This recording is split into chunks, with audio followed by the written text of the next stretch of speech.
এমন এমন ঘটনা মানুষের অনেকের সাথে ঘটে যেটা বিশ্বাসযোগ্য নয়, কিন্তু বিশ্বাস করতে মানুষ বাধ্য হয়। এরকম অনেক ঘটনাই মানুষের জীবনে হয়। তো গতকাল রাতে আমার একটা অভিজ্ঞতা তোমাদের আজকে আমি শেয়ার করব। আজকে সারা রাত প্রায় ঘুমোইনি বললেই চলে। তো ভোরবেলায় উঠে পড়েছি, আজকে আর প্রার্থনার পর একটু রেস্ট করি, মোবাইল দেখি, আজকে আর সেটা দেখিনি, কাজে হাত দিয়ে দিয়েছি। এখন অনেকটাই সকাল, আর সব পুজোটা দিয়ে দিনের শুরুটা করব। গতকাল রাতে আমার ছেলে আমাকে কিছু আওয়াজ আমাকে আমার ছাদের ওপরে কতদিন ধরে হচ্ছে ও আমাকে কালকে শোনালো। গতকাল রাতে আমার ঘুম আসছিল না। প্রত্যেক দিনই আমার ছেলে তো রাত্রে পড়ে, ও রাতে পড়ারই অভ্যাস, ওর প্রত্যেক দিনই এরকম হয়। এবং ও ছাদের ওপরে চলে গেছে কয়েকবার একাই, আর মোবাইল নিয়ে গিয়ে কোনো দিনও দেখে কোনো বিড়াল আটকে আছে, একটা ফাঁকা ঘর আছে ওখানে। তো সেই আওয়াজটা ও পায়, কিন্তু যাওয়ার পরে কাউকেই দেখা যায় না। একদিন একটা বিড়াল দেখেছিল দরজাটা ধাক্কাধাক্কি করছে। দ্বিতীয় দিনকেও ও সাহস করেই ওপরে গেছে, কোনো আওয়াজ বা কিছু পায়নি। প্রথমে মনে হয়েছিল যে পাশের বাড়ির ছাদ একদম কাছাকাছি, তো ওখান থেকে কেউ এসে কোনো নেশা টেশাও করতে পারে, বা কোনো চোর ছাচরও তো হতে পারে। তো যাই হোক, ও দেখে এসছে মোবাইল দিয়ে কিছু নেই। ও আমাকে প্রায় বলে, আমি ওকে বলি ইঁদুর বা বিড়ালের কথাই বলে থাকি। তো গতকাল রাতে আমার কেন জানি না রাতে ঘুম আসছিল না। তো সেই জন্য, আর দেখো, আগে বলে নিই তারপরে ঘটনাটা তোমাদের দেখাচ্ছি। এই যে পুজো দিচ্ছিলাম আমি, ওই ভয়ের কারণেই কয়েকটা লবঙ্গ দিয়ে দেবো প্রদীপের মধ্যে। তো আমি অনেক আগে না আমার এরকম ফিল হতো বাড়িতে, তো সেই সময় এসবগুলো করতাম, মাঝে একদমই বন্ধ করে দিয়েছিলাম সময়ের অভাবে। তো আজকে সেগুলো করলাম, প্রদীপের মধ্যে 5টা লবঙ্গ দিয়ে তারপরে ঠাকুরের সামনে জ্বালিয়ে দেব, আর একটুখানি কর্পূর তেজপাতা দিয়ে ধুনো জ্বালিয়ে দেব। তো এটাতে নাকি ভালো। আমার বাড়িতে একটা মাসি অনেক আগে ভাড়া থাকতো, আমাকে বলেছিল এরকম করে করতে। তো আমি বিকেলবেলা করি, সকালে করা হয় না। তো আজ থেকে ভাবছি সকালবেলাও করে দেবো। আর এই যে ধুনোটা একটুখানি গুঁড়ো করে আমি রেখে দেবো। তো যাই হোক, এবার আমি গতকাল রাতে আমার একদমই ঘুম আসছিল না, পাপান তো পড়ছিল। হঠাৎ করে আমাকে ও কানের কাছে এসে বলল, মা, আমার শুনতে পাচ্ছ আওয়াজটা? ভালো করে খেয়াল করে শুনলাম, এটা তো সবাই শুনতে পাবে এমন একটা আওয়াজ। মানে মানুষ হেঁটে গেলে যেরকম একটা আওয়াজ হয় না, সেরকম একটা আওয়াজ। ছাদে গিয়ে দেখলাম সত্যিই কিছু নেই। তারপরে কোনো একটা জিনিস ঘর ঘর করে টেনে নিয়ে যেয়ে যায়, সেরকম একটা আওয়াজ। বুঝতে পারলাম না কি হলো। তো মনের মধ্যে না একটা কেন জানি না একটা ভয় জেগে উঠলো। আমার ছেলের কিন্তু ভয় পাচ্ছিল না, ও বলছে এরকম তো প্রায়ই হয়। তো আমার ভীষণই একটা ভয় লাগছিল, জানি না এটা কি হতে পারে বা কেনই বা। তো সেটা যাতে চলে যায়, আর সেই জন্যই আমি একটুখানি সকালবেলায় এসব জ্বালিয়ে পুজোটা দিলাম। তারপরে এই যে দেখো, এই বেল পেপারগুলো নিয়ে এসেছিলাম, এটা কেটে তারপরে আমি কিন্তু সকালবেলার এটা করে রাখবো। আগে কেটে নিয়ে ভালো করে জল ঝরিয়ে আগে ধোবো, ধুয়ে জল ঝরিয়ে। এটা দেখবে একটুখানি যদি ফুটো ফাটা হয়ে যায় না, তাহলে দেখবে আর থাকে না, খুব তাড়াতাড়ি নষ্ট হয়ে যায় জিনিসগুলো। আমার তো হয়।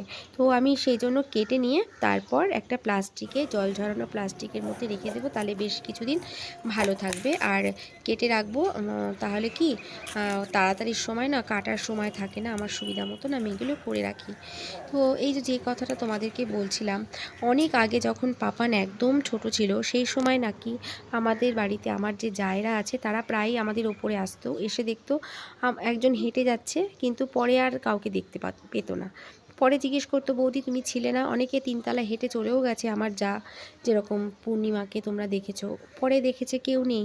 তো সেই সব এক্সপিরিয়েন্সগুলো আমরা, ননদ এসেছিলো, শেয়ার করছিলাম কেন হচ্ছে বা কী কারণে হতে পারে জানি না। তোমরা যদি কেউ জেনে থাকো তাহলে আমাকে কমেন্ট সেকশানে অবশ্যই বলো, আর কি উপায় করলে এগুলো চলে যায় সেটা যদি জানো আমাকে বলো। তারপর দেখো, সকালবেলায় ফুলকপি আলুর তরকারি দিয়ে, চা দিয়ে, রুটি দিয়ে খেয়ে নেব। তারপরে চলে গেছিলাম মায়ের কাছে, অনেকক্ষণ ভিডিও করা হয়নি। বাড়িতে ফিরে আসার পর আমার যা মাকে গাড়িতে তুলতে গেছিলো, বাবানকে আমাদের ওপরে রেখে, তখন আমার হাজব্যান্ড সজল আর পাপান আর বাবানকে এই ইয়ের যে বাদামের যে শরবতটা, সেটা আমি করে দিলাম, এই কলা দিয়ে, খেজুর কিশমিশ দিয়ে। এটা তো আমি আগে অনেকবার রেসিপি দেখিয়েছি, যারা নতুন দেখছো তাদের জন্য বলছি।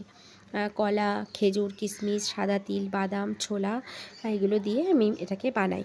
তো বানিয়ে এটা 3 জনকে 3 গ্লাস দিয়ে দিয়েছি। তার ফাঁকে ফাঁকে কিন্তু আমি রান্নাটাও সেরে নেব। আর এই যে দেখো বাজার থেকে আজকে এনেছে হচ্ছে ট্যাংরা মাছ, ভোলা মাছ। আর এই যে আমি কিন্তু একটু সর্ষে বেটে নেব। এটা সাদা সর্ষে দিয়েছি, কেন সাদা সর্ষে শুনলাম নাকি গ্যাস অম্বল কম হয়। তো যাই হোক, আজকে আবার আমার ননদ আসবে, তো তার জন্য ভোলা মাছের ঝালটা করব। আর আমার বৌদি আবার দেখো ওর মেয়েটাকে দিয়ে পাঠিয়ে দিয়েছে একটু পনির রান্না করে। তো যাই হোক, এবার খেতেও দিয়ে দিতে হবে। আর এই যে দেখো ভোলা মাছটা রেডি হয়ে গেছে। আর বড়ি দিয়ে আলু দিয়ে কচুর গাঁটি দিয়ে ঝোল করেছিলাম ট্যাংরা মাছটা, সেটাকে না কোনো কারণে হয়তো বাদ পড়ে গেছে। যাই হোক, আর খুঁজে পেলাম না। আর এই যে ট্যাংরা মাছটা ভেজে দিয়েছিলাম ছেলেকে। তো ছেলে ওই তেল দিয়ে, মাছ ভাজা তেল দিয়ে ভাত খেতে খুব ভালোবাসে। তারপর হাজব্যান্ড যখন ওই পাড়াতে তো একটু বেরোয়, ও দুপুরবেলায় আসার পর বলল আজকে এত ঠান্ডা পড়েছে, একটু চা করো, দেরি করেই খাবো, দেরি করে যাব। তো স্বামী অবেদানন্দের একটা বই পড়েছিলাম মৃত্যুর পর যে কি কি হয় সেই সবগুলো।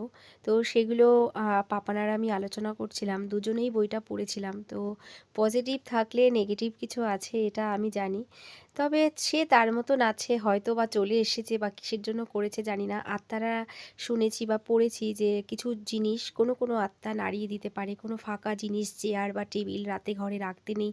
এই সব জিনিসগুলো কদিন ধরে ছাদে কম যাওয়া হচ্ছিল, সেই কারণেও হতে পারে, আর জানি না। তো যাই হোক, যেটাই হবে সেটাকে সে তার মতন থাকবে, আমাদের এগুলোকে ইগনোর করতে হবে, না হলে তো প্রত্যেক দিনের চলাফেরা মুশকিল হয়ে যাবে। আর এই যে ননদ এসেছিলো দিদির কাছে, সেই সব কথাগুলোই বলছিলাম। আর আজকে চুনো মাছের চচ্চড়ি করেছিলাম, ভোলা মাছের ঝাল। চুনো মাছটা তোমাদের বলতে ভুলেই গেছিলাম, এই যে দিদি। আর হচ্ছে তারপরে কাজ বাজ সারা হয়ে গেছিলো, এই সময় বিকেল হয়ে গেছে। তারপর দেখো, ইস রে, আমার চুলটা এরমভাবে বেঁধে ক্যামেরা অন করে দিয়েছি, দেখিনি। খেতে খেতে বসেছে, খেতে দিয়েছি সবাইকে। এবার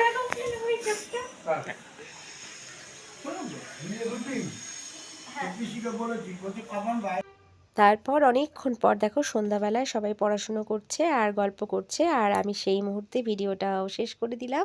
সবাই ভালো থেকো, সুস্থ থেকো, টাটা।